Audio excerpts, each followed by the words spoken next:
আদালত আজকে দুইটি মামলার রায় ঘোষণা করেছে। তার একটি মামলার প্রধান আসামি হচ্ছে আজমিনা সিদ্দিক, আরেকটি মামলার প্রধান আসামি হচ্ছে রাদওয়ান মুজিব সিদ্দিক।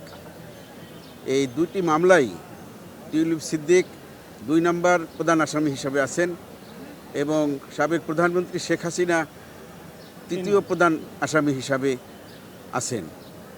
এই দুইটি মামলায় আজমিনা সিদ্দিককে 7 বছরের সশ্রম কারাদণ্ড, 1 লক্ষ টাকা জরিমানা, অনাদায়ে 6 মাসের কারাদণ্ড।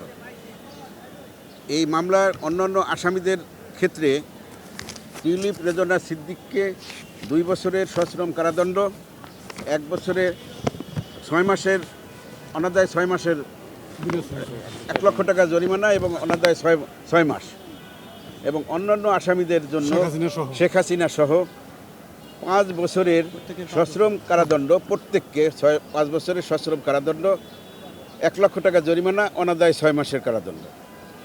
এবং অন্য মামলা যেটায় প্রধান আসামি রাদওয়ান মুজিব সিদ্দিক ছিলেন, সেই মামলার রাদওয়ান মুজিব সিদ্দিককে 7 বছরের সশ্রম কারাদণ্ড, 1 লক্ষ টাকা জরিমানা, অনাদায়ে 6 মাসের কারাদণ্ড।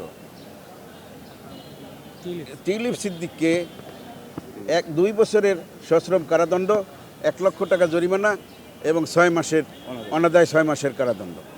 এবং শেখ হাসিনা সহ অন্যান্য সকল আসামিদেরকে 5 বছরের সশ্রম কারাদণ্ড, 1 লক্ষ টাকা জরিমানা এবং অনাদায়ে 6 মাসের কারাদণ্ড। একমাত্র কারাগারে থাকা একমাত্র আসামি খুরশিদ আলমকে 2 মামলাই 1 বছরের করে কারাদণ্ড প্রদান করেছেন।